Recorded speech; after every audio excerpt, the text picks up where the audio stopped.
మూల ప్రకృతి. జీవహంస జీవహంస ఈశ్వరహంస అనే అనుభవం ఎలా పొందాలి? ఆహా! జీవహంస, ఈశ్వరహంస అనే అనుభవం ఎలా పొందాలి అని చెప్పారు. సాంఖ్య విచారణ జీవహంస ఈశ్వరహంస పరమహంస అంటే ఏమిటో చెప్తారు. తర్వాత జీవహంస ఈశ్వరహంసగా అనుభవం ఎలా పొందాలో చెప్పి తారక యోగం చెప్తారు. ఓకే. సాధారణంగా సాంఖ్య తారక అమనస్కములు వరుస క్రమంలో చెప్తారు. కానీ రామచంద్రమూర్తి హనుమంతుని యొక్క అధికారిత్వాన్ని బట్టి ముందు తారక యోగం చెప్పి తర్వాత సాంఖ్య విచారణ చెప్పి ఆ తర్వాత అమనస్క యోగం చెప్పారు. అందువలన జీవహంస ఈశ్వరహంస అనే అనుభవం పొందిన తర్వాత జీవేశ్వరులు ఒకటే అనే నిర్ణయ క్రమం తెలియజేస్తుంది సాంఖ్య విచారణ. కాబట్టి ముందు సాంఖ్య విచారణ కావాలి ఏది హంస తెలుసుకోవడానికి, తర్వాత కూడా కావాలి ఏది ఏ హంస ఎలా పరిణామం చెంది ఎలా నిర్ణయం అయి ఉన్నదో తెలుసుకోవడానికి సాంఖ్య విచారణ ఉపయోగం. ఈశ్వర హంస నుంచి పరమహంస స్థితికి ఎదగడానికి అమనస్క స్థితి ఉపయోగం. అలాగా మీరు 24 గంటలు ఒకే స్థితిలో ఉండగలగడం రావాలి. అప్పుడు మెలకువ కాల నిద్ర లేని స్థితిని మీరు అమనస్క స్థితిలో అనుభవించగలుగుతారు. దానికే తుర్యం అని పేరు. ఒకే స్థితి అంటే ఈశ్వర హంసగానా? అంటే దేన్ని బట్టి? అధికారికం. మీ అనుభవ నిర్ణయాన్ని బట్టి ఉంటుంది అది.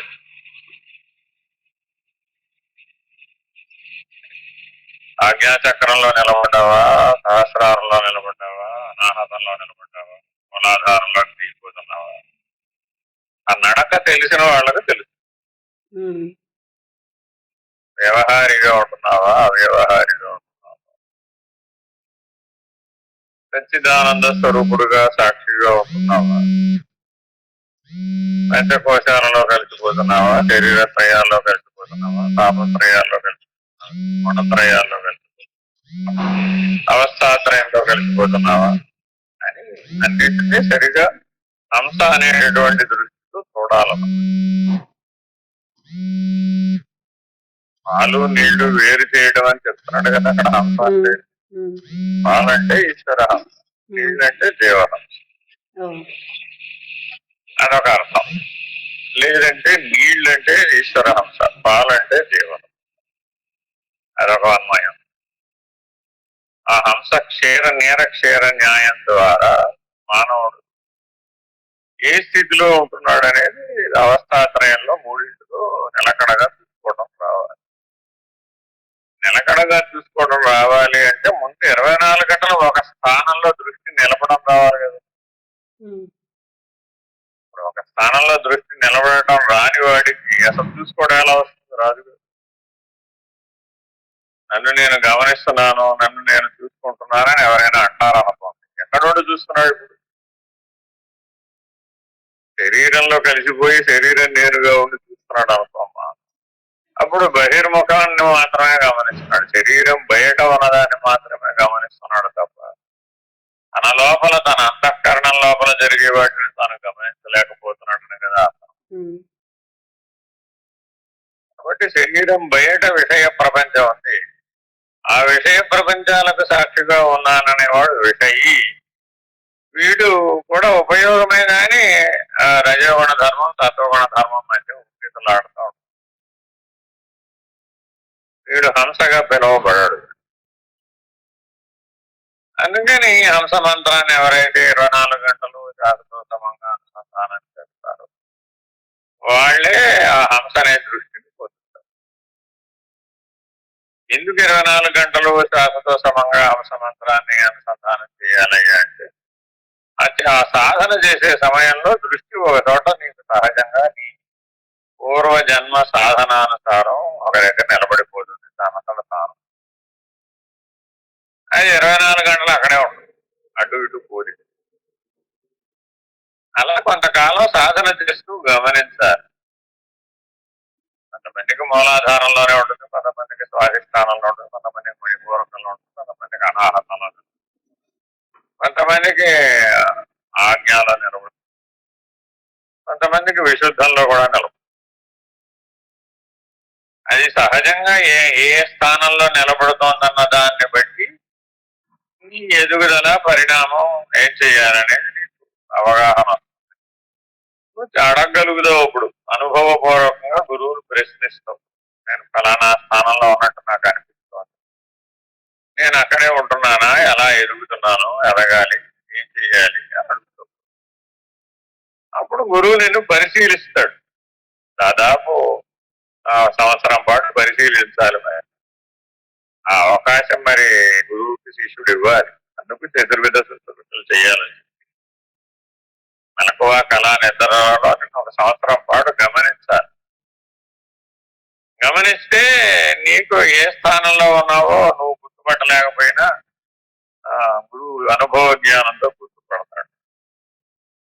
ఆ అనుభవ జ్ఞానం ఉన్నటువంటి గురువు లభిస్తే నిన్ను అట్లా గుర్తుపడితే అతనికి నీకు సంస్కారయుతమైనటువంటి రుణానుబంధం ఉండాలన్నమాట. అలాంటి రుణానుబంధం ఉన్న గురువు లభిస్తే నీకు సహాయం చేస్తాడు. ఒకవేళ సంస్కారయుతంగా నీకు రుణానుబంధం లేని గురువుని ఆశ్రయించావు, అప్పుడు ఏం చేస్తాడంటే నీకు ఎవరు సంబంధపడి ఉంటారో వాళ్ళ దగ్గరికి వెళ్ళమని మంచివాడే. అదే స్వార్థపరుడైన గురువు అయితే తన దగ్గరే ఉంచేసుకుంటాడు, ఎప్పటికీ నేను ఎవరి దగ్గరికి పంపడి. శిష్యుడే తెలుసుకోవాలి వాడికి ఎప్పటికైనా ఆరోగ్యం వచ్చిందో రాలేదు. పేషెంట్ ఆరోగ్యం రాకపోతే డాక్టర్ని మార్చుకున్నట్టుగా శిష్యుడు కూడా మరి అనుభవ జ్ఞానం సంపాదించలేకపోతే ప్రయోజనం లేదు. అప్పుడు ఈ గురువును వదిలేసి ఇంకో వేరే గురువుని అన్వేషిస్తారు.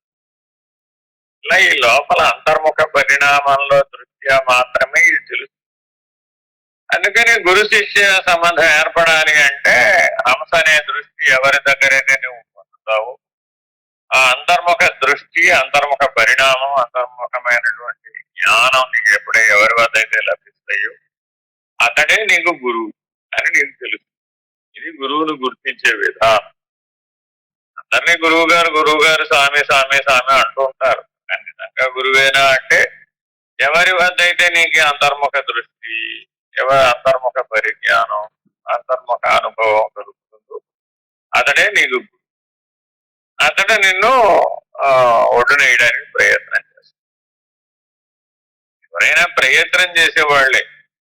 ఆ ప్రయత్నం ఎప్పుడు సఫలం అవుతుందంటే ఈశ్వరానుగ్రహం ఎప్పుడు ఏ క్షణాన కలిసి వస్తే ఆ క్షణాన అన్ని వేళలా అవుతుందని అన్ని వేళలా అవదని చెప్పలేము.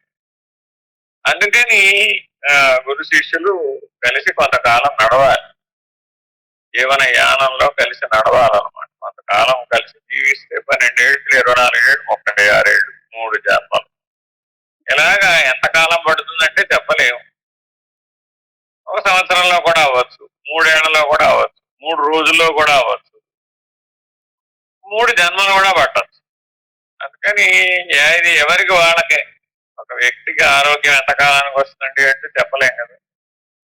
అట్లాగే అమనస్క యోగం సిద్ధించాలి అంటే 3 రోజుల నుంచి 3 జన్మల దాకా పట్టచ్చు. కానీ అమనస్క యోగం సిద్ధించిన వాడికి బ్రహ్మనిష్ట కలుగుతుంది, జీవన్ముక్త అవస్థ కలుగుతుంది. తద్వారా అతడు పునర్జన్మ మరలా పొందడు. ఎందుకంటే అతనికి మరణం అనే అనుభవం పూర్తి అయిపోతుంది, మరణ భయం ఉండదు, మృత్యుంజయుడు అయిపోతాడు. అందువలన శరీరంలోనే గురుడికాయలాగా బ్రహ్మనిష్ట యొక్క ప్రభావం చేత విడిపోతాడు. ఆ జీవుడనే నేను అహం చేసి మాత్రం కూడా మిగలదు, పూర్తిగా రద్దయిపోతుంది. అందుకని హంస యొక్క అనుభవం పొందడం మానవులందరికీ అవసరం. అయితే ఈ హంస బాహ్య ఇడా పింగళాశిశంలో శ్వాసక్రియగా పనిచేస్తూ ఉంటుంది. అంతరిడా పింగళాశిశంలో ఉన్నదానికి ముఖ్య ప్రాణం అని హంస అని పేరు. కాబట్టి అంతరిడా పింగళాశిశంలో తెలివి రావాలన్నమాట. అక్కడ ఎలా పని జరుగుతుంది, ఎక్కడ ఉండగలుగుతున్నాడు అని చూసుకోగలగడం రావాలి. గత జన్మలలో యోగ సాధన చేసి అప్పుడు భ్రష్టత్వం పొందిన వాళ్ళు ఎవరైనా ఉంటే అప్పుడు పూర్ణంగా ముక్తి సాధించలేకపోతే, ఆత్మజ్ఞానాన్ని పొందలేకపోతే అలాంటి వాళ్ళకి ఈ జన్మలో ప్రయత్నపూర్వకంగా కొద్దిపాటి ప్రయత్నంతో 24 గంటలు దృష్టి గురువు మధ్యలో నిలుపుకోవడానికి వీలవుతుంది. అలా 24 గంటలు నాకు దృష్టి గురువు మధ్యలో నిలబడుతోంది అనేటటువంటి దశకు వచ్చినటువంటి వాళ్ళకి సద్గురువు సహాయం చేస్తాయి. అప్పటిదాకా సద్గురువుతో పనిరాదు. అలా 24 గంటల ముందు దృష్టి ఆజ్ఞాచక్రంలో నిలబడి ఉండడం అనేటటువంటి దాన్ని సాధన పూర్వకంగా తయారవ్వాలి ఎవరికి వాళ్ళు. అది కేవల సత్వగుణంతో జీవిస్తే తప్ప అది అవ్వదు. రాజసిక తామసిక స్పర్శలు ఏమాత్రం ఉండడానికి వీలుపడదు. అలా ఎవరైతే ఆజ్ఞాచక్రంలో ఉండడానికి వీలవుతుందో వాళ్ళకి అస్తమస్తక సంయోగం అనేటటువంటి స్పర్శ దీక్ష ఉపయోగపడుతుంది. అలాగా హస్తమస్తక సంయోగం ద్వారా ఆజ్ఞాచక్రం నుంచి మళ్ళా లేపుతారనమాట. ఆ కుండలిని అనేటటువంటి సత్తా మనలో చిత్శక్తి చైతన్య రూపంలో ఉంటుంది. అది ఆజ్ఞాచక్రంలో కొంతకాలం అలా స్థిరంగా ఉండటం వచ్చిన తర్వాత దాన్ని గురు స్పర్శ ద్వారా అనుభవ జ్ఞానం అన్నటువంటి వాడి యొక్క స్పర్శ అప్పుడు వాటిలో పనిచేస్తుంది అనమాట. ఆ చైతన్యమే పనిచేస్తుంది. పనిచేసి వాడిని ఆజ్ఞాచక్రం నుంచి సహస్రారానికి తీసుకెళ్లి కూర్చోబెట్టడానికి పనికొస్తుంది. అయితే గురువు చైతన్య స్థితిలో శిష్యుడిలో ప్రవేశించాలి. అలా ప్రవేశించేటటువంటి అవకాశం కాలము కర్మలో కలిసి రావాలి. అందుకని వివేకానంద అంటాడు, సాధన, స్వాత్మ అనుగ్రహం, ఈశ్వరానుగ్రహం, గురువు యొక్క అనుగ్రహం, ఈ 4 ఏ క్షణాన కలిసి వస్తాయో ఆ క్షణాన ఆధ్యాత్మికమైనటువంటి పురోగమనం సాధ్యమవుతుంది. సాధారణంగా మానవ జన్మలో ఈ 4 ఒకేసారి కలిసి వచ్చేటటువంటి సందర్భాలు అరుదుగా ఉంటాయి. ఒక రకంగా చెప్తే పరమహంస లాంటి వాడికి తన జీవితం మొత్తం మీద 4 సార్లు వచ్చింది. రామకృష్ణ పరమహంస జీవితంలోనే ఒక 4 సార్లు వచ్చింది. ఇక మన జీవితంలో మనం పోల్చుకోవచ్చు. ఇక మనం ఎలా జీవిస్తున్నాము ఆ అరుదైన సందర్భంలో నువ్వు గురువు సమక్షంలో ఉండాలి. మళ్ళీ ఎక్కడో ఉంటే అది అవ్వదు. గురువు శిష్యుడు ఆ సందర్భానికి కరెక్ట్ గా ఆ సమయానికి కాలం కలిసి వచ్చే సమయానికి కరెక్ట్ గా గురు సన్నిధానంలో ఉంటే, తోతాపురి లాంటి గురువు దొరికితే, రామకృష్ణ పరమహంస వంటి శిష్యుడు దొరికితే ఒక రెప్పపాటులో ఆత్మనిష్ట బ్రహ్మనిష్ట కలిగేటట్టు చేయవచ్చు. అలా చేస్తే అప్పుడు 3 రోజుల పాటు ఆయన దేహస్పృహ కోల్పోయి జీవించారన్నమాట పరమహంస. ఆత్మనిష్ట బ్రహ్మనిష్ట అంటే ఏంటంటే దేహస్పృహ ఉండదు. వాడి దేహం ఉంటుంది కానీ వాటి దేహంలో కలిసిపోకుండా విడిగా ఉంటుంది. అది తోతాపురి లాంటి మహానుభావుడికి 36 సంవత్సరాల అరణ్యంలో ఏకాంతంగా సాధన చేస్తే లభించింది ఆయన జన్మ. అదే పరమహంసకి 3 రోజుల్లో లభించింది. వివేకానందుడికి కూడా 3 రోజుల్లోనే లభించింది. అందరికీ అలా 3 రోజుల్లోనే లభించాలన్న నియమం లేదు. ఇట్లా ఇది అయితే ఏంటంటే అంతర్ముఖ అనుభవం కాబట్టి ఇది తెలిసిన వాళ్ళకే తెలుస్తుంది తప్ప ఊహల చేత పుస్తకాల చేత తెలిసేది కాదు. కానీ ఎలా ఏమిటనేది విషయంగా తెలిసి ఉండాలిగా. ఇక్కడి నుంచి మనం ఎక్కడికో కేదార్నాథ్ వెళ్ళి రావాలనుకోమా, అంటే వెళ్ళొచ్చిన అనుభవం వేరు, మ్యాప్ చేతిలో పట్టుకొని చదువుకోవడం. పుస్తకం ఎటువంటిది అంటే మ్యాప్ చేతిలో పెట్టుకొని చదువుకోవడం. కాబట్టి ఇందులో హంస విషయం అంతా ఇంత వివరంగా ఏ గ్రంథంలో చెప్పబడి లేదు. హంసతత్వ కందార్థ దరువులని మనం ప్రింట్ వేశాం కదా, అదేమో శాంతం పై మాట అంటే అచల సిద్ధాంతం, పరబ్రహ్మాన్ని నిర్ణయం చేయడం ఎట్లాగా ఇదే హంసను ఆధారంగా చేసుకుని అని అందులో చెప్తారు. ఇందులోనేమో ఆత్మని బ్రహ్మని నిర్ణయం చేయడం ఎట్లాగో చెప్తారు. ఈ హంస విషయం బాగా కూలంకషంగా తెలియాలి.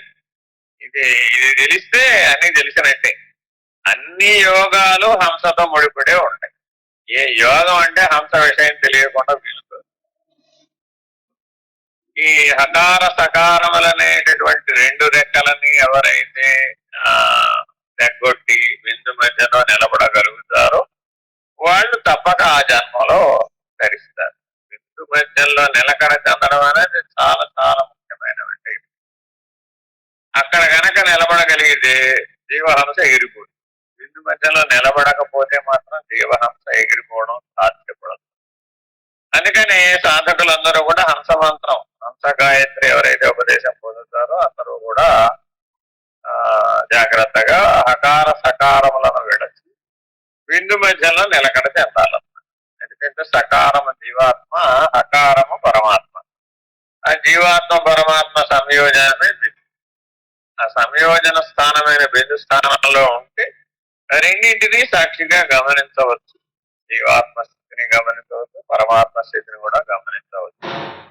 అలా గమనించగలగడం వచ్చినటువంటి వాడికి నిర్ణయంగా వస్తుంది జ్ఞానం. నిర్ణయంగా ఎందుకని అంటున్నారంటే వచ్చిన జ్ఞానం పూర్తి కాబట్టి, ఆ పరిణామం శాశ్వతంగా వస్తుంది కాబట్టి. అంటే ఒక క్షణం ఉండి ఒక క్షణం ఉండకపోవడం, ఒకసారి మార్పు చెంది ఒకసారి మార్పు చెందకపోవడం, ఒకసారి అజ్ఞానం ఒకసారి జ్ఞానం, ఇట్లా ద్వంద్వాలలో ఎక్కడ ఉండవు. ఎప్పుడూ ద్వంద్వాతీత స్థితిలోనే ఉంటుంది. కాబట్టి ద్వంద్వాతీత స్థితిని ముందు సాధించాలి, తర్వాత ద్వంద్వ రహిత స్థితిని సాధించాలి. ఈ రెండు హంస ద్వారానే జరుగుతాయి అన్నమాట. కాబట్టి హంస యొక్క విజ్ఞానం బాగా తెలియాలి. అయితే ఇదే హంస యొక్క విజ్ఞానాన్ని ఐహికమైనటువంటి వాటి కోసం కూడా ఉపయోగించే వాళ్ళు చాలా మంది ఉంటారు. దాన్ని స్వరశాస్త్రం అంటారు. ఆ స్వరశాస్త్రాన్ని అభ్యసించిన వాళ్ళు ఆ యోగాన్ని స్వరయోగం అంటారు. ఆ యోగాన్ని అభ్యసించిన వాళ్ళు దాన్ని ఆయా రీతులలో ఉపయోగించుకుని లౌకిక ప్రయోజనాలను కూడా సిద్ధులుగా సంపాదిస్తారు. ఎన్ని ఉన్నా ఆత్మజ్ఞానమే మిన్న. ఎన్ని ఉన్నా ఆత్మజ్ఞానం లేకపోతే వాడికి ఏమి లేనట్టే, సొన్నే. అందువలన జాగ్రత్తగా బిందు స్థానంలో నిలకడ బాగా సంపాదించాలి. ఆ బిందువు బాగా అటు ఇటు పరిగెడుతూ ఉంటుంది.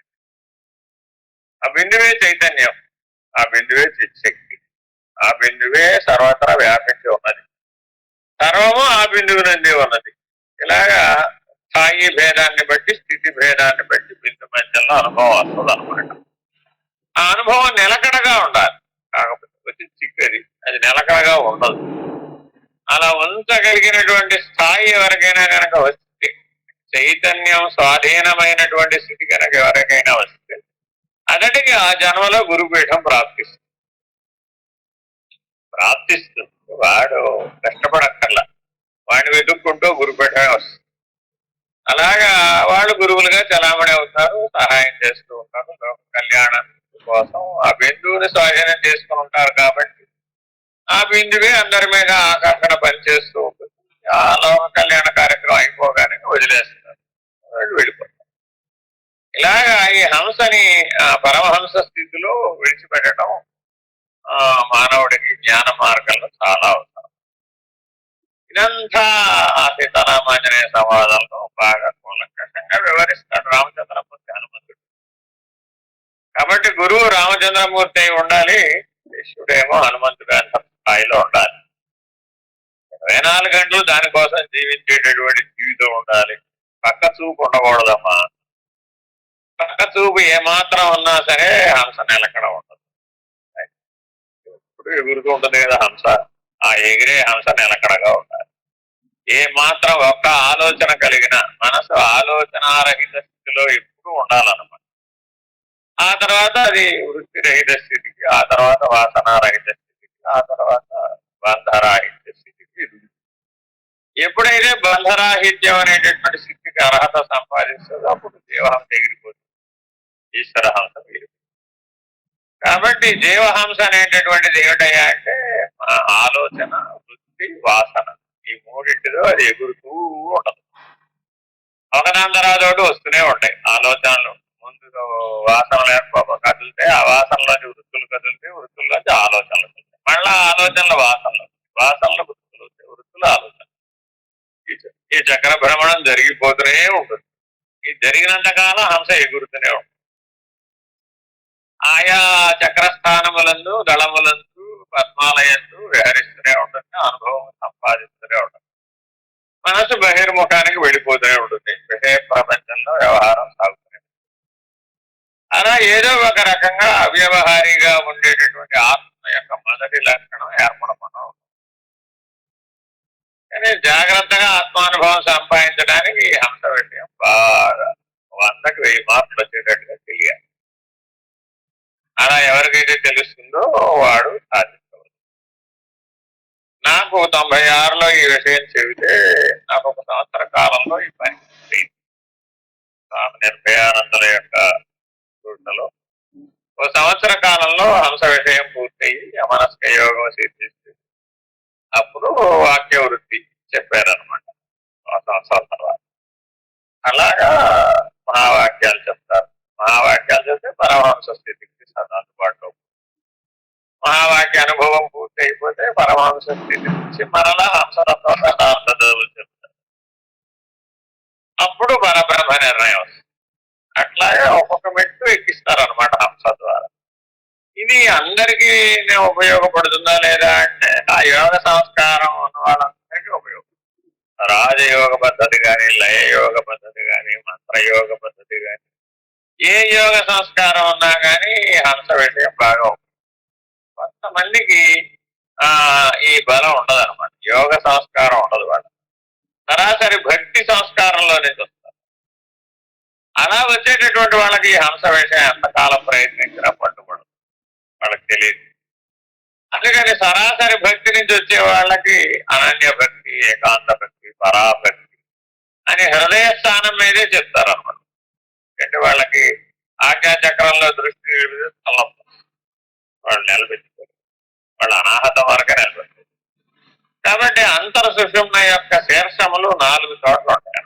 ఒకటి అనాహత చక్రంలో ఉంటుంది, 2 ఆజ్ఞాచక్రంలో ఉంటుంది, 3 సహస్రార చక్రంలో ఉంటుంది, 4వదేమో బ్రహ్మరంధ్ర స్థానంలో, భూమా స్థానంలో. ఈ అంతర సుషుమ్న యొక్క శీర్షాన్ని కరెక్ట్ గా తెలుసుకోగలగటమే హృదయ స్థానాన్ని తెలుసుకోవాలి. ఆ హృదయ స్థానం తెలియబడితే తప్ప హంస నిర్ణయం తెలియబడదు. అందుకని చాలా జాగ్రత్తగా ఈ హృదయ స్థాన నిర్ణయం తెలిసి సరాసరి అంతర సుషుమ్న ద్వారా హృదయ స్థాన అనాహత చక్రం నుంచి కూడా సరాసరి సహస్రారానికి చేరుకో. అది భక్తి మార్గం. ఆజ్ఞాచక్ర స్థానంలో నిలిచేవాడు కూడా మరణ సహస్రారానికి చేరడం. కాబట్టి ఎవరైనా ముందు సహస్రారానికి చేరడం చాలా అవసరం. చేరిన తర్వాత సహస్రారంలో నిలకడ చెందడం అంతకంటే. దాదాపు 3 సంవత్సరాల పాటు సహస్రారంలో నిలకడ చెందితే తప్ప సహస్రారం నుంచి బ్రహ్మరంధ్ర స్థానానికి పరిణామం పూర్తవుతుంది. అలా ఎవరికైనా పరిణామం పూర్తవుతుందో దాదాపు నాకు 3 ఏళ్ళు పట్టింది ఏది బ్రహ్మరస్థానానికి చేరడానికి. 96కు ప్రారంభిస్తే 99కి పూర్తయిపోయింది. 2000 సంవత్సరానికి బ్రహ్మరంధ్ర స్థానంలో మళ్ళా ఒక అనాహత పద్మం, అది హృదయ పద్మం, అది అష్టదళ పద్మం. అదంతా పరబ్రహ్మ నిర్ణయం. అదంతా 2000 సంవత్సరానికి పూర్తయింది. అది పూర్తయిపోతే అప్పటికి అచల సిద్ధాంతం అంతా పూర్తయిపోయింది. అప్పుడు అచల యోగం అంతా వచ్చేసింది. అదంతా పరబ్రహ్మ నిర్ణయం, పరబాహ్య నిర్ణయం అంతా పూర్తయింది. అలా ఎప్పుడైతే ఇవన్నీ అనుభవ నిర్ణయంగా పూర్తి అయిపోతాయో అప్పుడు ఇంకా శాస్త్రం అంతా కర్మలామలకంగా వచ్చేస్తుంది. ఏ శాస్త్రమైనా సహజంగా వచ్చేస్తుంది. వాడేం చదువుకోగలడు, ఏ శాస్త్రమైనా చెప్పగలడు, ఏ అనుభవస్థితినైనా వివరించగలడు, వర్ణించగలడు, ఎవరికైనా సహాయం చేయగలడు. అలా సర్వసమర్థత వచ్చేస్తుంది, సర్వజ్ఞ స్థితి వచ్చేస్తుంది. ఇలాగ పరమాత్మ స్థితిగా పరమహంసగా ఉండిపోతుంది. అలా అశరీరి అన్న స్థాయికి ఎదుగుతాడు అనమాట. శరీరి ముందు, తర్వాత అశరీరి. ఈ పరిణామం అంతా కూడా సహస్రాత్మ పరపర ప్రపంచ స్థానం. అలా పూర్తయిన వాళ్ళు మళ్ళా 36 సంవత్సరాలు వెయిట్ చేయాలి స్వయం అవడానికి. ఇదంతా గురువు సహాయంతో మొదట 4 సంవత్సరాల్లో పూర్తయిపోయిన తర్వాత ఇప్పుడు 2026 26 ఏళ్ళు అయిపోయింది. ఒక 10 ఏళ్ళు ఉంది. ఒక 10 ఏళ్ళు ఉంటే అంతా పూర్తయిపోతుంది. కాబట్టి నా ఆయుర్దాయం కూడా ఒక 10 ఏళ్ళు ఉంటుంది. మా ఆయుధం అంతకు మించి ఉంటుంది ఈ శరీరం. అది 2036కు పడిపోతుంది. ఎందుకు పడిపోయిందంటే 36 ఏళ్ళు పూర్తి అయిపోతే ఇంక కాల చక్రం తిరిగి వచ్చేస్తున్నాం. అప్పుడు శరీరం పడిపోయే సమయం వచ్చేస్తుంది. చైతన్యం విడిచిపెట్టేస్తున్నాం. అలాగే బ్రహ్మాండగతమైన చైతన్యానికి కూడా ఒక కాలచక్ర పరిధి, ఒక విధానం లెక్క ఉంటుంది. దాన్ని బట్టి పిండాండ పరిధిలో జరుగుతుంది. అలాగే పిండాండ పరిధిలో, కర్మ పరిధిలో జరుగుతూ ఉంటుంది హంస. హంసకి 2 స్థాయిలోనూ ఉంటుంది, కర్మ పరిధిలోనూ ఉంటుంది, కాల పరిధిలోనూ. ఎవరికైతే ఇలా 36 సంవత్సరాలు పూర్తిగా ఉండి శరీరం పడిపోతుందో వాడికి మరలా శరీరం ఉండగానే జన్మరాహిత్యం లభిస్తుంది కాబట్టి వారికి పుట్టడం అనేది లేదు కాబట్టి పోవడం అనేది అసలు ఉండదు. అదే కొంతమందికి 36 సంవత్సరాలుగా పూర్తి అవ్వదు. అలా పూర్తి అవ్వకపోతే మళ్ళా ఉత్తర జన్మ వచ్చి మళ్ళా తర్వాత జన్మలోనూ ఆ తర్వాత జన్మలోనూ ఇలాగా హంస యొక్క చక్రాన్ని బట్టి కాలచక్ర నిర్ణయం ఉంది. హంస యొక్క చక్రాన్ని బట్టి కర్మచక్ర నిర్ణయం. ఇటు కర్మచక్రమైన అటు కాలచక్రమైన రెండు హంస యొక్క నడక మీదే ఆధారం. కాబట్టి హంస నడక అనేది అధ్యాత్మ మార్గంలో చాలా చాలా ముఖ్యమైనటువంటి అంశం. ఇది తెలిసిన వాడికి బ్రహ్మాండ కాల చక్రము తెలుస్తుంది, పిండాండ కర్మ చక్రము తెలుస్తుంది. ఈ కర్మచక్రం కాలచక్రం రెండు కూడా ఆజ్ఞాచక్రము సహస్రారం మధ్యలోనే ఉంటాయి. అందుకని ఇలాగా నవచక్ర ప్రవర్తిని అని అమ్మవారికి ఒక పేరు. ఆవిడ 7 చక్రాలు ప్లస్ కర్మచక్రం కాలచక్రం ఈ 9 చక్రాలు కూడా బిందు మధ్యంలో ఉండి చూస్తూ ఉంటాయి. అందుకని ఆవిడ నవచక్ర ప్రవర్తిని, నవావరణవర్తిని, ఇలా నవద్వీపములని అనేక పేర్లోనే ఇదంతా వృత్తి సంజ్ఞారూపంగా చెప్పడం. ఏదైనా హంస అమ్మవారు, అమ్మవారే హంస, వేరే ఏం లేదండి. ఎవడైతే ఈ హంసను అధిగమిస్తాడో వాడే పరమేశ్వరుడు. అప్పటిదాకా అమ్మవారి చేతిలో ఉండాలి. ఇది దీని నడక. స్థూలంగా సారాంశంగా చెప్పాలంటే ఇది అర్థమైందా?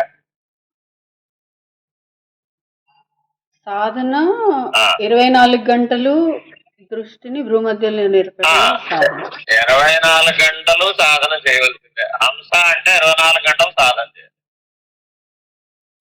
వేరే దాని మీద మనసు వెళ్ళడానికి అవకాశం. వేరే దాని మీద మనసు వెళ్ళిందంటే హంస మీద నిలబడదు.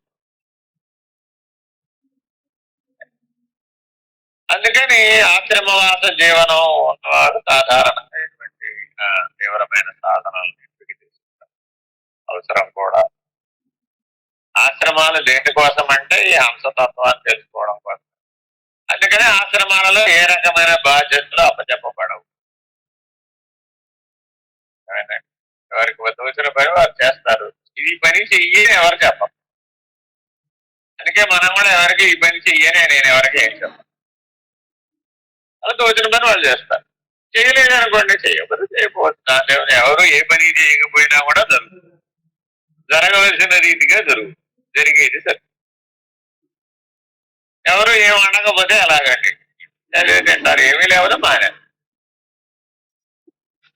అంతేగాని మీరు లేచి ఏమంటే ఇది వండండి, అది వండండి, ఇది చేయండి, అది చేయండి అని ఎవరికి ఇది చెప్పేది. ఒకవేళ అలా చెప్పారు అంటే వాళ్ళు హంసతత్వ సాధనలోకి ఇంకా రాలేదు నాకు. అర్థమైందమ్మా? అందుకని అన్ని పారాయణలు, అన్ని సాధనలు, అన్ని బహిర్ముఖ సాధనలన్నీ పూర్తి అయిపోయినటువంటి వాళ్ళు మాత్రమే ఈ అంతర్ముఖ సాధనకి అర్హత పొంది వస్తారు. వాడికి ఏ అపేక్షలు ఉండవు. ప్రత్యేకంగా ఇది సాధించాలి అని వ్యావహారిక జీవితంలో వాడికి ఏ లక్ష్యాలు ఉండవు. ఇంకా వ్యావహారిక జీవితంలో ఏమైనా లక్ష్యాలు మిగిలిన వాడు ఈ హంస సాధనకి పని. ఎందుకంటే వాడు ఎప్పటికప్పుడు బహిర్ముఖం అయిపోతుంది. నా శరీరానికి ఇంకా ఆరోగ్యం బాగలేదండి, నా తలనొప్పిగా ఉందండి, కాళ్ళ నొప్పిగా ఉందండి, నడు నొప్పిగా ఉందండి, మా నాన్నకి బాగలేదండి, మా అమ్మకి బాగలేదండి, మీ ఆయనకి బాగలేదండి, మా ఆవిడకి బాగలేదు. ఇలా ఏవేవో ఎన్నన్నా చేసుకోవచ్చనన్నా అంటే మరణం దాకా జీవితం మీద ఉన్న సకల మానవ సంబంధాలు కావచ్చు, సకల ప్రపంచ సంబంధాలు కావచ్చు, సకల విషయ సంబంధాలు కావచ్చు, అన్ని బహిర్ముఖమే. ఆఖరికి నీ జనన మరణాల గురించి ఆలోచించిన అది కూడా బహిర్ముఖం, అది అంతర్ముఖం. వాటి గురించి కూడా ఏ రకమైన ఆలోచన లేని వాడికి అంతర్ముఖ స్థిరత్వం లభిస్తుంది. చాలా మంది వస్తారు కానీ అందరూ భ్రష్టులు అవుతూ ఉంటారు. అందుకే మా భగవద్గీత చెప్తుంది, కర్మ భ్రష్టత్వం, ధర్మ భ్రష్టత్వం, యోగ భ్రష్టత్వం, జ్ఞాన భ్రష్టత్వం, 4 స్థాయిలో భ్రష్టత్వం. సత్సంగ సభ్యుల్లో కూడా అలా చాలా మంది ఉన్నారు. వస్తారు పాపం, కష్టపడి ఇక్కడ దాకా వస్తారు. కానీ మరి నిలబడలేరుగా, ఏదో ఒకటి వస్తుంది. అక్కడ దాకా రాగానే ఏదో ఒకటి వస్తుంది. అమ్మవారి వెంటనే ఓ పరిస్థితిని కల్పిస్తుంది, స్థిరంగా ఉన్నావో లేదో చూడడానికి. అంతే. ఎవరికి ఏది కలిగితే నువ్వు కదిలిపోతావో వారికి కలిగేటి చేస్తుంది. సుఖమో దుఃఖమో కష్టమో ఏదీ లేదు, నువ్వే జారిపోయేటి చేస్తుంది. అప్పటిదాకా బాగానే ఉంటావు, నడుస్తూ నడుస్తూ ఉంటావు. 2 అడుగులే కదా వేసేస్తాను అనుకుంటావు, కామం జారిపడతావు. ఆ జారి పడంగానే నీ దృష్టి చెదిరిపోతుంది శరీరం మీద అంతే, మళ్ళా ప్రయత్నం మొదలు. కాబట్టి ఎప్పటికైనా సరే మానవుడు శరీరం నేను కాదు, ప్రపంచం నేను కాదు, నేతి నేతి నేతి నేతి మహావాక్యాన్ని బాగా అనుసంధానం చేసి అంశస్థానంలో అంతర్ముఖ సాక్షిగా నిలబడితే తప్ప బిందు మధ్యలో నిలబడడం. సందేహాలన్నీ అనుభవ రూపంలో నివర్తితం కావాలి.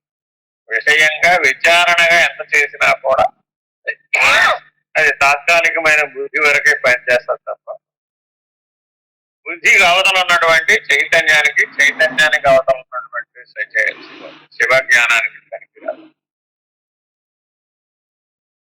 అంటే లాజికల్ బ్రెయిన్ కాసేపు లాజిక్ ద్వారా కాసిన ప్రశ్నలు అనుసంధానిస్తున్నాయి. ఇది దానికి సరిపోలేదు కదా, ఇది దీనికి సరిపోలేదని సింటాక్స్ మోడల్లో ట్రై చేస్తుంది. తాను ఆల్రెడీ ఏర్పరచుకున్నటువంటి నిర్వచనాలు, తాను చదువుకున్న పుస్తకాలు, తాను విన్నటువంటి పాఠాలు ఇవన్నీ ఉంటాయి కదా, వాటన్నిటితో సింటాక్స్ సింథసిస్ కుదురుతుందో లేదో చూసుకుంటారు. అదంతా బుద్ధిలో జరిగేటటువంటి ఒక ఆట. అది కూడా ఒక పిల్లల ఆట లాంటిది, మొక్కల ఆట లాంటిది. దేనికి సింథసిస్ సరిపోవాలంటావు? ఆకాశానికి మేఘాలు సరిపోవాలంటావా, మేఘాలకు వర్షం సరిపోవాలంటావా, వర్షానికి నదులు సరిపోవాలంటావా, నదులు సముద్రానికి సరిపోవాలంటావా, వీటన్నింటికి ఆధారమైనటువంటి సూర్యుడికి సరిపోవాలంటావా? దేనికి సరిపోవాలి? సరిపోయింది అంటుంటాడు ప్రతిదానికి మానవం. దేనికి సరిపోయినట్టు? కాబట్టి వాడి స్థితి భేదాన్ని బట్టి, వాడి నిర్ణయ భేదాన్ని బట్టి, వాడి చూపును బట్టి, వాడి దృక్స్థితిని బట్టి అంతా సరిపోవడం. అసలు ముందు ద్రష్టగా నిలబడటం దానివాడు దృక్స్థితికి ఎదగలేడు కదా. దృశ్యాన్ని విసర్జించలేనటువంటి వాడు ద్రష్ట స్థితిలో ఉండలేడు కదా. కాబట్టి చాలా జాగ్రత్తగా నిత్యానిత్య ఆత్మానాత్మ కార్యకారణ సదసత్ దృశ్య వివేకాలను ఈ హంసతత్వంతో అనుసంధానించుకోవాలి. అలా ఎవరైతే పూర్తిగా వివేకాన్ని సంపాదిస్తారో వాళ్ళు పూర్ణ బోధకు అర్హులవుతారు, పరిపూర్ణ నిర్ణయానికి. అట్లా ఎవరైతే పరిపూర్ణ స్థితికి చేస్తారో వాళ్ళు మరలా వాని వారు. అర్థమైందా? ఈ సాంఖ్యము తారకము అని అట్లా ఎందుకు అనేది డౌట్ ఉంది గురుగారు. సాంఖ్యము విచారణ ద్వారా లక్ష్యాన్ని ప్రత్యేగాత్మ నువ్వు ఆత్మ నువ్వు సాక్షిగా అని చెప్తుంది. మరి అవునమ్మా, మీ ఇంట్లో ఆగు విను బంగారం మీ ఇంట్లో ఉన్న వస్తువులు ఉన్న సంచిలో పోగొట్టుకున్నావు. మీ ఇంట్లో ఉన్న వస్తువులన్నీ ఒక సంచిలో వేసావు అనుకో, దాంట్లోనే బంగారం జారిపోయి చేటుకున్నది. ఇప్పుడు బంగారం వెతకాలి, ఏం చేయాలి మరి? అప్పుడు వేరు చేస్తాము, ఏదైతే ఉందో అది దొరికి 5 విభాగాలు వేరు చేసేసావు. గిన్నెలకి గిన్నెలు, గరిటెలకు గరిటెలు, సోఫాలకు సోఫాలు, చెంచాలకి చెంచాలు, పెద్ద వస్తువులకు పెద్ద వస్తువులు, చిన్న వస్తువులకు చిన్న వస్తువులు, బుల్లి వస్తువులకు బుల్లి వస్తువులు. వాటిల్లో ఉంటుందంటావా బంగారం? అలా వేరు చేసి చూడటం ఎలాగో చెప్పే విధానం సాంఖ్య విచారం. ఏది జల పంచకం, ఏది వాయు పంచకం, ఏది పృథ్వీ పంచకం, ఏది అగ్ని పంచకం, ఏది ఆకాశ పంచకం. అలాగే నిలువులు, ఏది ఆకాశ కదంబం, ఏది పృథ్వీ కదంబం, ఏది జల కదంబం, ఏది అగ్ని కదంబం, ఏది వాయు కదంబం. ఆ తర్వాత ఏది ఎవరితో కలిసి ఎలా పనిచేస్తుంది తెలుసుకోవటం, వ్యవహారం ఎలా చేస్తుంది, అడ్డ వ్యవహారాలు ఎలా చేస్తుంది, నిలువు వ్యవహారాలు ఎలా చేస్తుంది. పంచీకరణ పటం ఎదురుపట పెట్టుకుంటే మీకు అర్థమైపోతుంది. ఏది ఎందులో లయం అయిపోతుంది. అది చివరికి ఇందులోంచి ఏది ఎలా పుట్టిందో అది అందులోకి ఆధార వస్తువులోకి ఆధేయం లయం అయిపోతుంది. చివరికి ఎక్కడికి వచ్చి అయిపోయింది? మొదటిది ఏమిటి? జ్ఞాత. పిండాండంలో జ్ఞాత, బ్రహ్మాండంలో కూటస్థుడు. బ్రహ్మాండం అంతా కూటస్థుడిలో లయం అయిపోతుంది, పిండాండం అంతా జ్ఞాతలో లయం.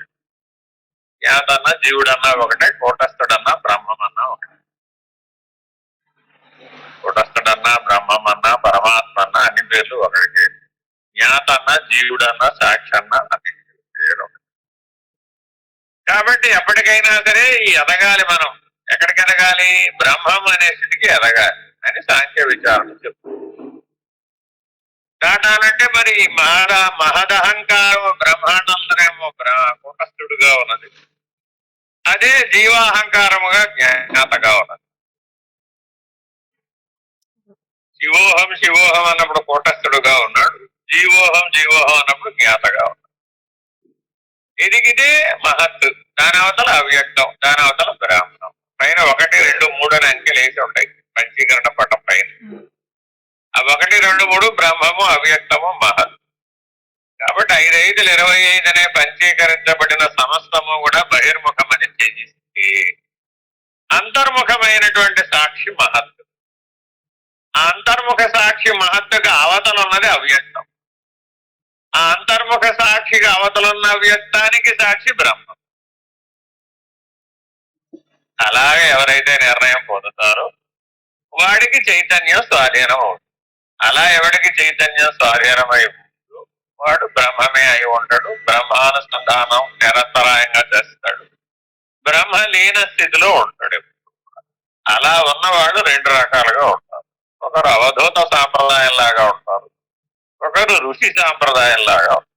ఋషి సాంప్రదాయంగా ఉన్నవాడు సామాన్యంగా లౌకిక వ్యవహారం వాడి పనులు వాడు చేసుకుంటూ ఉంటాడు, జ్ఞానంలో మటుకు బ్రహ్మముగా ఉంటాడు. అదే అవధూత సాంప్రదాయం వాడికి లౌకిక వ్యవహారం ఉండదు, వాడికి అసలు శరీర స్పృహే ఉండదు. కాబట్టి వాడు బాలోన్మత్త పిశాచవస్థ. ఈ 2 సంప్రదాయాలు కరెక్టే. ఇది అంతా సాంఖ్య విచారణలో బోధిస్తారు. అయితే ఇప్పుడు మనకు అంతా తెలిసినట్టేనా? ఆ విషయంగా తెలిసినట్టే. అయితే ఈ సాంఖ్య విచారణను మరి నిత్య జీవితంలో నీ లోపల కదా వాడుకోవాలి, అంతర్ముఖ పరిజ్ఞానంలో కదా వాడుకోవాలి. ఆ అంతర్ముఖత సాధించాలి అంటే మరి తారకం ఉండాలిగా. తారకం లేకుండా అంతర్ముఖ పరిజ్ఞానం అనుభవం రాదేవో. అలా 24 గంటలు సమాధి నిష్టలో స్తంభించిపోయినటువంటి స్థితిలో ఉండాలి, వ్యవహారిగా ఉండాలి. ఆ సమాధి నిష్ట నుంచి నేను ఆత్మస్వరూపుడని మేల్కోవాలి. అలా ఎవరైతే మేల్కొంటారో వాళ్ళు ముందు సమాధి నిష్టలో వాసనారాహిత్యాన్ని పొందడం వలన వాసనలో నుంచి వచ్చే వృత్తి లేదు కాబట్టి, వృత్తిలో వచ్చే ఆలోచన కూడా లేదు కాబట్టి ఏకకాలంలో సమాధి నిష్ట యొక్క ప్రభావం చేత ఆలోచనారాహిత్యం, వృత్తిరాహిత్యం, వాసనారాహిత్యం మూడింటిని సాధనానుభవంగా పొందాడు. అలా పొంది ఆత్మనిష్టలో మేల్కొన్నాడు, ఆత్మానుభవంతో జీవిస్తాడు. అట్లా ఎవడైతే జీవిస్తాడో వాడికి సహస్రారంలో నరక వస్తుంది. వచ్చినప్పుడు అక్కడి నుంచి వాడు పనిచేయడం మొదలు పెడతాడు. అక్కడే స్థిరంగా ఉండగలిగిన వాడికి మాత్రమే ఆత్మనిష్ట నిలబడుతుంది, సూర్యనిష్ట నిలబడుతుంది. వాడికి అమనస్క యోగం సిద్ధి. అలా సహస్రారంలో నిలకడ లేని వాడికి, సహజం కాని వాడికి అమనస్క యోగం సిద్ధిస్తుంది. తారక యోగంలోనే పైకి కలగి చెప్తూ. కాబట్టి హకార సకారములను విడిచిపెట్టి బిందు మధ్యంలో దృష్టి నిలిపి ఉంచాలి. ఆ బిందు మధ్యంలో దృష్టి మీకు అనాహతంలో నిలబడచ్చు, ఆజ్ఞలో నిలబడచ్చు, సహస్రారంలో నిలబడచ్చు, కొంతమందికి బ్రహ్మరథంలో కూడా నిలబడచ్చు. అలాగా వారి వారి అర్హతను అనుసరించి జరుగుతుంది. ఇదంతా కూడా ఈశ్వర నిర్ణయానుసారం జరగవలసింది తప్ప నీ చేతిలో ఉన్న విషయం కాదు. ప్రయత్నించడం వరకే నీ పని. ఏది ఎప్పుడు జరుగుతుందండి అని అడిగితే ఎవరు చెప్పలేదు, జరిగినప్పుడు సత్యం. అర్థమైందా? కాబట్టి సాంఖ్యతారక మనస్క విధి అనేటటువంటిది సరి అయినటువంటి సూటి అయినటువంటి రాజయోగ మార్గం. నిర్ణయాత్మకంగా సాగుతుంది, సందేహం ఉండదు. చాలా స్పష్టమైనటువంటి మార్గం కాబట్టి నిదానంగా వెళుతుంది, నిర్ణయంగా వెళుతుంది. ఎంత పరిణామం వస్తే అంత మేరకు స్పష్టంగా వస్తుంది. ఒకవేళ స్పష్టంగా రాలేదనుకోండి ఖచ్చితంగా కింది స్థాయికి వచ్చేస్తుంది, పై స్థాయిలో నిలబడలేడు. ఒక్కొక్కప్పుడు బుద్ధి భ్రాంతిగతమైనటువంటి అనుభవం ద్వారా, కళ ద్వారా ఏం చేస్తుందంటే పై స్థాయిలో అనుభవం పొందినట్లుగా నిరూపిస్తూ ఉంటుంది. కానీ అయినంత మాత్రాన అక్కడ నిలకడ చెంది సహజం కాలేకపోతే కిందకి రావాల్సింది. కింద పరిణామం అంతా మళ్ళా పూర్తి చేసుకుని పైకి ఎక్కవలసింది. పరిణామం వడ్ల కింద వడ్లమ్మనంత మిగిలిపోయినా సరే పై స్థాయిలో నిలకడ రాదు, కిందకి రావాలి. మళ్ళా అది పూర్తి చేసుకుని పైకి ఏ ఒక్క సబ్జెక్ట్ మిగిలిపోయినా మళ్ళా పరీక్ష రాసి పూర్తి చేసుకోవడంలో పిల్లలు. అలాగే ఇది కూడా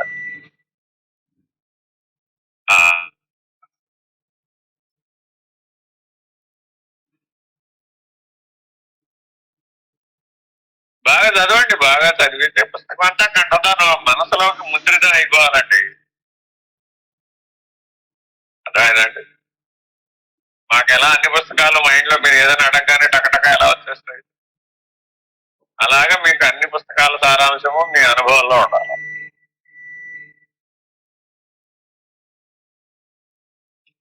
మొదటిసారి చదువుతున్నారా ఇప్పుడు మీరు? మూడోసారి చదివాను. రెండోసారి మూడోసారి చదువుతున్నారు.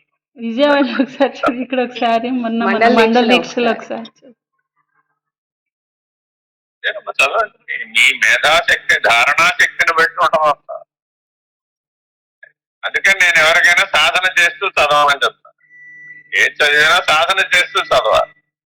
అప్పుడు రెండు పనులు ఒకసారి అవుతాయి. లేకపోతే చదవడానికి ఒక సమయం పడుతుంది, సాధనకి మళ్ళా సమయం పడుతుంది, నిర్ణయానికి మళ్ళా సమయం.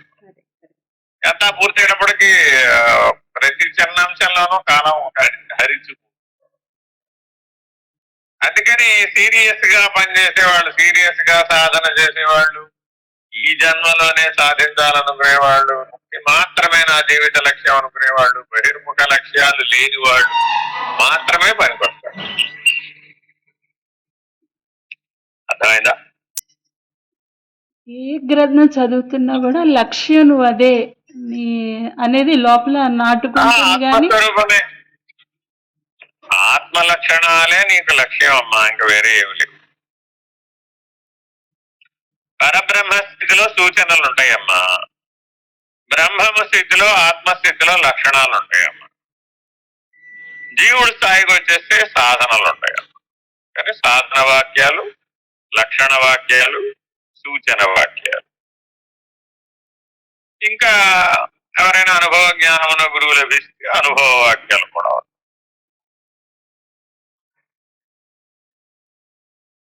అలాగే మీరు ఏ పుస్తకం చదివినా ఈ 4 వాక్యాలని గుర్తుపట్టగలగాలి. అందులో సాధన ఏం చెప్తున్నారు, లక్షణాలు ఏం చెప్తున్నారు, సూచనలు ఏం చెప్తున్నారు, అలాగే అనుభవ వాక్యం ఏం చెప్తున్నారు. అలా గుర్తుపట్టగలిగిన నాడు మీకు తెలివి పెరుగుతుంది. ఆ తెలివి ద్వారా మీరు ఏ శాస్త్రం చదివినా గుర్తు పెట్టుకోగలుగుతారు. వెంటనే స్ఫూరిస్తుంది అన్నమాట. మీకు ఇప్పుడు సాధన దశలో చెప్తున్నారా, లేదు అనుభవ దశలో చెప్తున్నారా, లేదు లక్షణ దశలో చెప్తున్నారా, లేదు నిర్ణయ దశలో చెప్తున్నారా?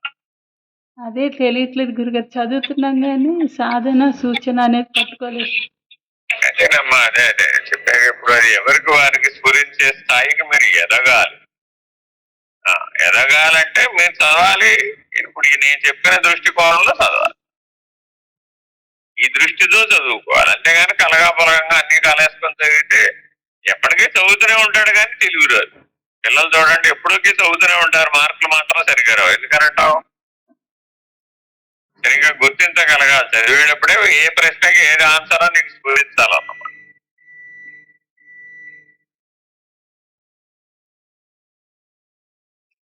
సరేనమ్మా? హరి ఓం. హరి ఓం.